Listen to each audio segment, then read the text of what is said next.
아주 잠깐 몇 소절만 불러보시는 것만으로도 본식에서 축가를 부르실 때 정말 큰 사고를 막으실 수가 있는데요. 오늘은 결혼식에서 축가 리허설을 진행하는 방법에 대해 말씀을 드리겠습니다. 오늘 말씀드리는 내용은 이제 축가자분들께도 해당이 되고 또 노래를 부르시는 신랑님들께도 도움이 될 수 있는 내용이니까 집중해 주시고 본식 날에 적용해 보시면 훨씬 더 만족스럽게 노래할 수 있으실 거예요. 이제 리허설이라고 한다면 되게 연습처럼 생각하시는 분들이 많이 있어요. 그런데 리허설은 이제 엄연히 말하면 연습이 아니라 세팅에 가깝습니다. 내가 본식 전날까지 열심히 연습했던 것들이 본식 날에 잘 표현이 될 수 있도록 환경을 만드는 일인데요. 이 세팅은 곱하기 같은 성격을 띠고 있어요. 그래서 내가 연습을 아무리 100점으로 했더라도 세팅이 빵점이면 아예 축가가 빵점이 되어버리는 아주 중요한 역할을 하고 있습니다. 그렇다고 하면 세팅이 1이면 100이 될 것이고 세팅이 2만 되어도 200이 되는 거죠. 그만큼 중요한 게 이 세팅 값입니다. 그래서 우리는 리허설을 반드시 해야 합니다. 하지만 많은 분들이 리허설을 어떻게 진행하는 건지 잘 모르시고 전문으로 음악을 하시는 분들이나 혹은 공연장에서는 굉장히 중요하게 생각하는 리허설이지만 또 웨딩홀에서는 그냥 대수롭지 않게 가볍게 넘어가 버리기도 해요.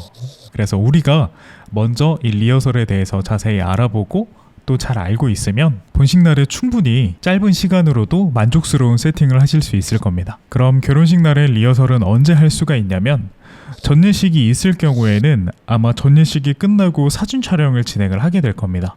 그럼 이 사진 촬영이 일찍 끝나더라도 한 15분 정도 전에 끝나고 늦게 끝나면 10분 전, 정말 많이 늦게 끝나면 이제 5분 전에 끝나기도 해요. 그러면 이 5분 동안 우리 예식 준비를 해야 되기 때문에 리허설 할 수 있는 시간은 거의 1분 정도밖에 없을 수도 있습니다.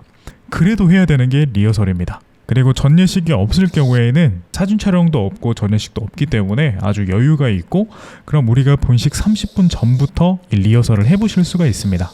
전예식이 있어서 조금 늦게 끝나더라도 꼭 시간을 확보해서 리허설을 진행을 해주시는 게 좋습니다. 그리고 홀마다 다른데 이 리허설을 해보실래요? 하고 물어보시는 분들도 계시고 우리가 따로 말씀을 드리지 않는다면 그냥 진행을 하지 않아버리는 웨딩홀도 있어요. 그래서 가능하면 꼭 축가자가 먼저 이야기를 해서 리허설을 하고 싶습니다 라고 말씀을 해주시는 게 좋습니다.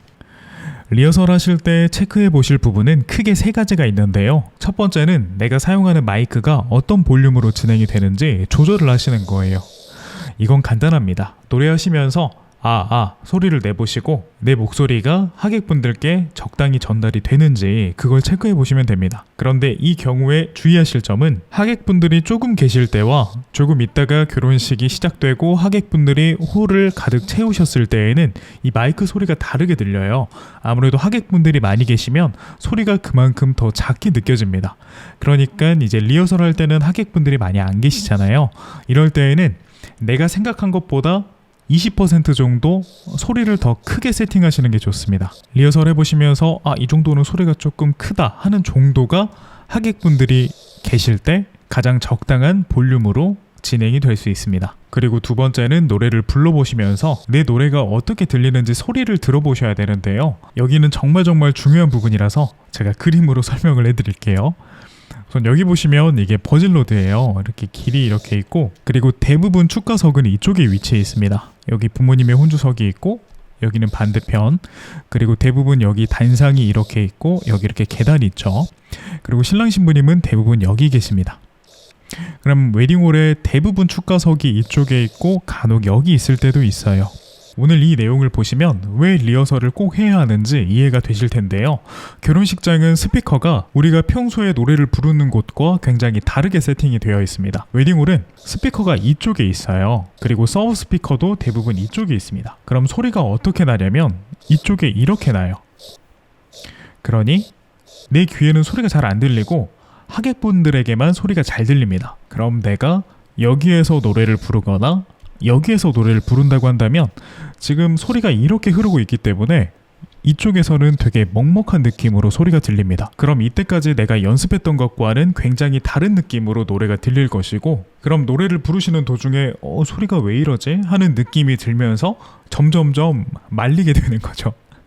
그러니까 이제 결혼식에서 삑사리가 되게 많이 나는 거예요. 그러니까 리허설을 하실 때에는 대부분 웨딩홀에서 무선 마이크를 주시니까 여기에서도 노래를 불러보시고 이쪽으로 이동하셔서 이쪽에서도 소리를 들어보시는 게 좋습니다. 여기 하객석에서도 노래를 들어보시고 버진로드 가운데서도 노래를 들어보시고 이제 내 노래를 듣는 거예요. 내가 노래를 부르면서 내 목소리를 듣는 겁니다. 그리고 이쪽에서도 한번 들어보세요. 내가 극단적으로 안으로 들어가면 어떤 소리가 나는지 이제 좀 이게 어색하고 좀 이게 부끄럽긴 하지만 이 돌아다녀 보시는 게 좋아요. 이 돌아다녀 보시면서 소리가 어떻게 나는지 한번 쭉 들어보시는 게 좋습니다. 그래서 다시 내가 노래를 부르는 곳으로 되돌아와서 소리를 다시 한번 체크해 보시면 어느 정도 감이 잡히실 겁니다. 내가 여기에서 노래를 부를 때는 조금 어색하게 들리지만 이제 이쪽에 계시는 하객분들께서는 소리가 제대로 들리겠구나.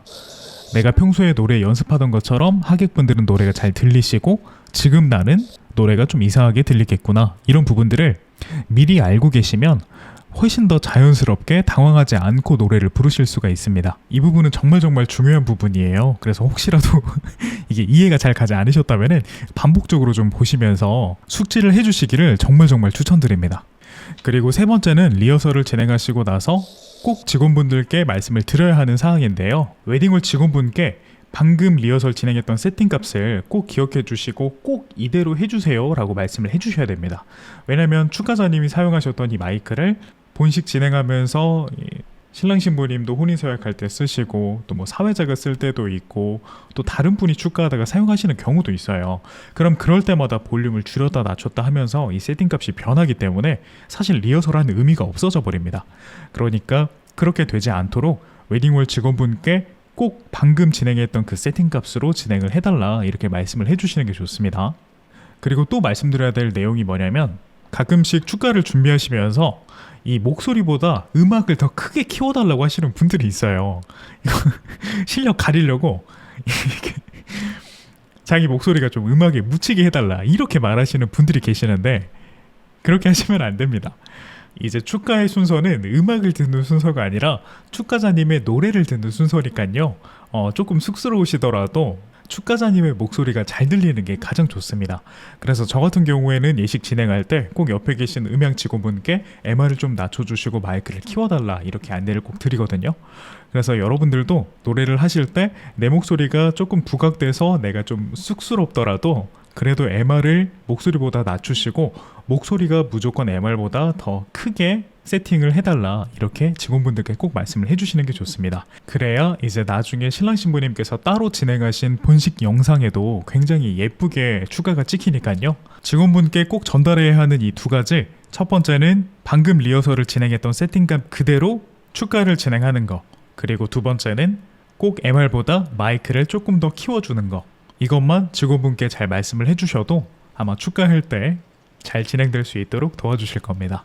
네, 오늘은 간단하게 축가 리허설하는 방법에 대해서 안내를 드렸는데요. 오늘도 역시 궁금하시거나 어려우신 점 있으시면 댓글, 그리고 DM, 카톡, 문자 항상 보내주시고요. 아마 결혼식을 잘 모르시는 분들이 들으실 때는 조금 어렵게 느껴지실 수도 있어요. 그럴 때마다 더 자세하게 제가 따로 말씀을 드릴 테니까요. 부담 없이 편안하게 연락 주시면 친절하게 안내해 드리겠습니다. 항상 행복하시고요. 감사합니다.